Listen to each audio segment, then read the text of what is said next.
Lumabas na yung balita niya, nasira na kung sinong dapat masira, but I don't care. Kung masira ang reputasyon ko, ang sa akin lang, ma-preserve yung ating reputasyon as a Senate. Hindi mo maganda yung hindi tayo magkakatiwalaan dito. 24 lang tayo, Mr. President.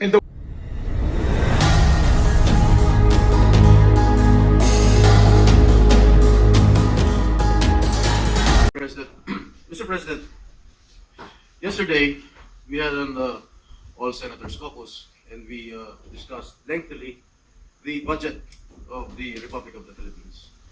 And just before we entered this august chamber, much to my dismay and much to our dismay, there was a news report that identified 8 or 9 senators, and there were names on that list. 8 or 9 senators who wanted to restore the confidential and intelligence fund of the Vice President and the Department of Education. And I wish to tell the people of the Philippines that there was no votation that happened yesterday with regard to the intelligence fund of the Vice President and the Department of Education. In fact, we had an executive session. And I do not know who of our colleagues who scooped or leaked our conversation with this media outlet. I have been a senator here for more than 10 years. And this is the first time that I encountered a scoop or a leakage. I do not know. I do not want to name names. This is a violation of our rules. And the majority floor leader will expound it later. Mr. President, we discussed lengthily for almost 2 hours the schedule, etc. of the budget of the Republic of the Philippines. We never touched or we never voted with regard to all the intelligence fund or confidential fund. In fact, we agreed unanimously to remove all the confidential and intelligence fund, not only that of the Office of the Vice President, including not only that of the Department of Education, but all security or civilian agencies na merong confidential and intelligence fund. Mr. President, I will just read.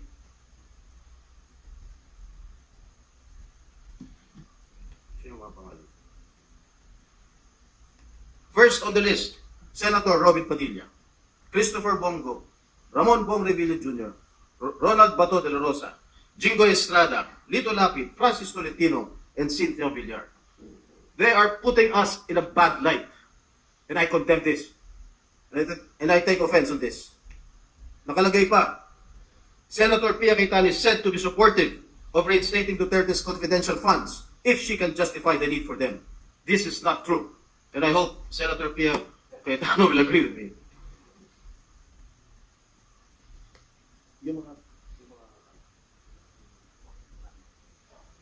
Just for a while, Mr. President, hinahanap pa ni Senator Robin yung mga nakasulat.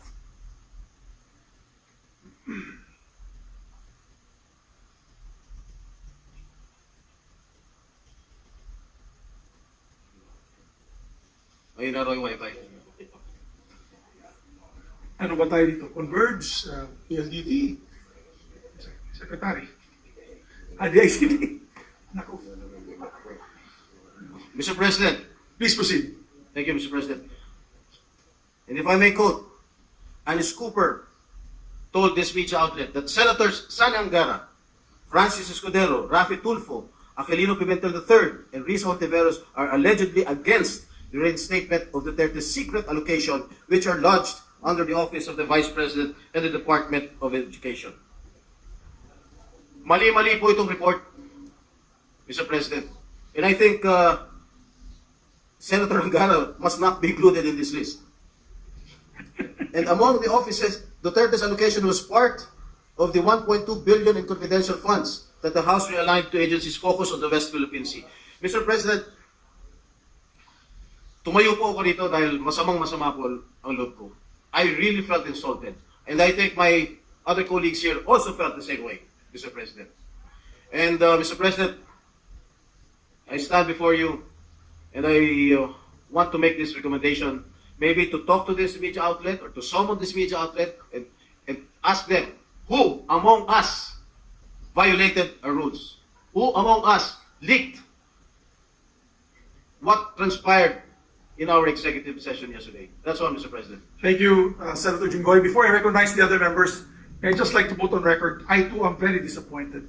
I have been a senator for 4 plus 6, 10, plus 2, 12 years, and a member of Congress for 9 years.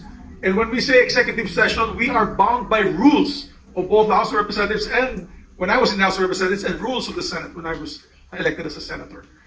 Before I recognize the majority floor leader on the repercussions of violating that rules, I would just like to put on record as well that we had a healthy discussion. There was no voting that took place.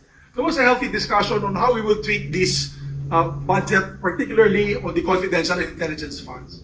It's not fair to say that one group was for this and one group was for that, because in the end, tama po sinabi ni Senator Estrada, we were unanimous in the committee report that the good gentleman from Aurora will be presenting today.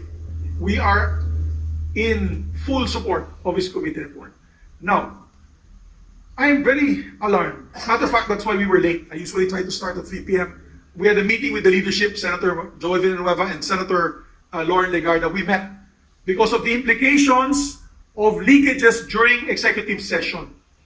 The executive department and very sensitive agencies of government may no longer divulge information to the executive session if they know somebody might leak it. That's why I take this very strongly, and I make sure, and I told the majority floor leader that I even called up Senator Nancy Binay, because she is the head of the Ethics Committee, that we have to send a very strong signal that this shall not happen again.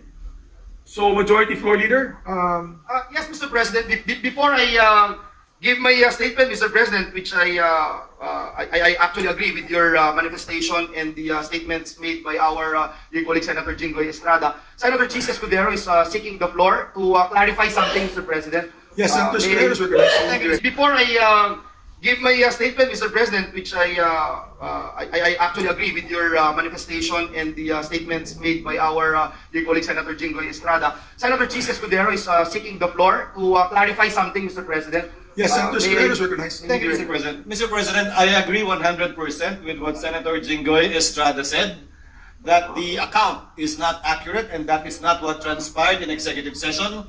I hope, Senator Jinggoy, you and I will not be sanctioned for saying part of what happened, as he said, it was the unanimous consensus of the members of the Senate in executive session. So this is not, the facts contained in the article, Mr. President, Your Honor, is not a leak. Chismis yun. So there is no leak to speak of really with respect to what truly transpired in the executive session. An attempt perhaps to create a story about it, but I confirm the statement of the good Senate President and the Senator Jinggoy that it was the unanimous position of the House, what Senator Angara will be sponsoring today, and the other vice chairpersons. That was the unanimous position of the Senate and all the members of the Senate. Thank you, Senator Escudero. But before we ask our colleague to react, Senator Estrada, may we ask the majority floor leader, what are the rules, particularly in executive session? Yes, Mr. President. So we are all clear. Thank you very much. Mr. President, first of all, let me state and put into the records that I'm aghast of what happened, Mr. President. Whether this is leak or pure chismis, the fact that it came out, Mr. President, and it appears blow by blow. And unfortunately, Mr. President, the figures, the numbers, even the names that were mentioned were disoriented, Mr. President. I would just like to put into the record of this chamber, Mr. President, what our rules say about executive session. Rule, what's this? Rule, on section 126 of our rules, Mr. President. Mr. President, section 129 of our rules, Mr. President, it states here, and I quote, any senator who violates the provisions contained in the preceding section may, by a 2/3 vote of all the senators, be expelled from the Senate. And if the violator is an official or employee of the Senate, he shall be dismissed. I like to put that on record, Mr. President, because at the end of the day, it's not just the leak or chismis that we're talking about here, and I agree with Senator Jinggoy Estrada being one of our veteran senator here in the Senate, Mr. President. It's more of the sanctity. It's more of the sanctity of the executive session. We continue to perform our duties and responsibilities here in the Senate. During committee hearings of Senator Bato, he would call for executive session. Paano tayong pagtitiwalaan ng mga nasa executive? Paano tayong pagtitiwalaan ng taong bayan kung ang ating executive session ay nangyayari po yung mga ganitong pangyayari, Mr. President? And so again, Mr. President, let me May I add, Majority Floor Leader, Section 28, the preceding section is very important. The President, as well as the senators and officials and employees of the Senate, shall absolutely refrain from divulging any of the confidential matters taken up by the Senate, and all proceedings which might have taken place in the Senate in connection with the said matters shall be likewise considered as strictly confidential until the Senate, by 2/3 vote of all its members, decides to lift the ban of secrecy. Thank So you, ganun Mr. katindi yung Very rules clear. natin. Very clear, Mr. President. Crystal clear, Mr. President. Mr. President, Senator Jinggoy is seeking the floor. Move that to be Yes, Senator recognized. Estrada. Thank you, Mr. President. I would like to associate myself with the comments made by the Majority Leader. Kahit chismis yan or gossip yan, walang problema sa akin yan. Ang problema, bakit or paano lumabas sa isang media outlet yung mga nag-transpire sa ating usapin kahapon. Yes. That is, for me, that is the most important thing. Thank you, Mr. President. Thank you very much. Senator, Minority Floor Leader? Senator Bato de la Rosa is seeking the floor. Maybe we can give the Minority Floor Leader first if you don't mind, Senator. Yes, Mr. President. The minority leader. Thank you, Mr. President. Ako nga, ngayon ko lang po nabasa, disappointed nga ako sa report eh. Kasi nasabi doon na against ako sa restoration ng CF ng Office of the Vice President. Tama yun, pero kulang. Kasi kahapon ako sinasabi ko, tanggalin din ang intelligence fund ng Office of the President. So kulang yung report, ipakidagdag sa report. Kasi the Office of the President is a civilian office, not an armed agency, and not a uniformed agency. So kulang po, pakidagdag na lang. You are not violating the rules because you're divulging your own position. So, yes, Senator Bato de la Rosa is recognized. Mr. President, it is very unfortunate that this kind of incident happened within our midst. Number one, Mr. President, it creates distrust from among us 24 senators. Ibig sabihin, the next time around that we are going to have our caucus or executive session, hindi na ako basta-basta magsasalita. Baka mamaya, meron lang maglilik sa media. So pangit po, 24 lang tayo dito na senador at hindi pa natin mapagkatiwalaan ang isa't isa natin, Mr. President. Number two, it tarnishes the image of the Senate. 24 lang tayong hinalal ng buong Pilipinas at hindi pa natin mapagkatiwalaan ang isa sa atin na pwedeng nag-leak. If indeed, it was leaked by any member of the Senate. Kung ang nag-leak naman noon ay empleyado na nandoon sa loob, well, as a police officer, former police officer, Mr. President, I can vividly recall kung sinong nandoon sa loob. Dalawang staff ni Senator Angara.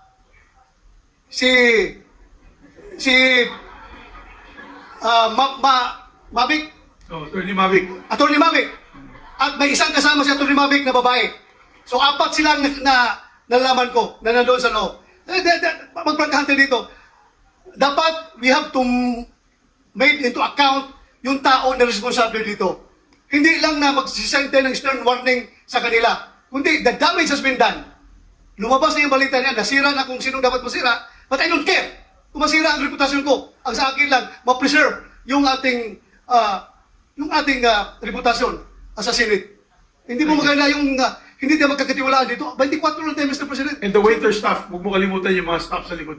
Yung mga waiter din, yung nandun din Isama sila. natin sa Isama investigasyon natin niya, Mr. sila. President. So if the chamber wishes, I can ask Senator Nancy Binay, who is the chairperson of the Committee on Ethics, to look into this closely, if it is all right with the body. Yes, I support, Mr. President. I support the call of Senator Jinggoy Estrada that yung source nitong news na ito, if it is a politiscope, he has to be called before a hearing para malaman natin kung sinong source niya. At kung hindi siya magsabi ng totoo, I will be the first one to move for the citing in contempt of that media personnel, Mr. President. Ikulong natin yan kung ayaw magsabi ng totoo. Mr. President, this is not a laughing matter. This is serious. Filipino people are watching us right now. Sabihin nila, ganyan na pala Senado ngayon, hindi pa pagkatiwalaan. Sila lang nag-uusap. Maglilik pa doon sa media. It's very dangerous, Mr. President. Very dangerous. Masyadong akong dismayado. Thank you, Mr. President. We agree with the gentleman from Davao, and that's why after these proceedings, I will ask Senator Nancy Binay, Chair of the Committee on Ethics, to investigate the matter. Yes, Mr. President. After Senator, yes, Mr. President. May I move that the Senate Committee on Ethics conduct a hearing and invite the source of the news, Mr. President, so that everything will be cleared up. Yes, we'll ask the majority floor leader to make the proper referral and motion. Before we make the proper motion, Mr. President, may I just appeal to our dear colleagues to hear the sentiments of our Other colleagues. other colleagues. We have, Mr. President, Senator Pia Cayetano been waiting for quite a long time. Senator Sherwin Gatchalian and Senator Lauren Legarda. Lauren also is here. Mr. President, if I may, with the permission of my colleagues, may I request that we discuss this in caucus now, because by saying what is true or untrue in the reported publication online, we are speaking about the executive session. And let me just remind the body of Section 129 of the Rules of the Senate. It is not even a matter of whether it's published online or hard copy. The mere divulging the executive session minutes or any part of it who violates all the provisions in the executive session contained in the preceding sections by 2/3 vote may be expelled from the Senate. It is a very serious violation, Mr. President, by a senator or an officer or a staff in Rule, what is this? 129. Yes, 129. Section 129. So, by saying that it is not true, or it is true in part, but in fact it is this and that, we are actually talking about the executive session. So, it is my humble opinion, respectfully, I do not want to muzzle our colleagues, and if they want to speak on the floor, I leave it to your better judgment. But many of us feel strongly about this, and I respect the right of Senator Estrada for standing on the floor. But if we are going to speak about each and every line which was published, whether it is true or not, with all due respect to the publication which I've not read, may we discuss it in caucus in relation to 129 rule of the Senate. That is my humble suggestion. But I leave it to the members of the Senate if they want to speak about it in session. Thank you, Mr. Yes. President.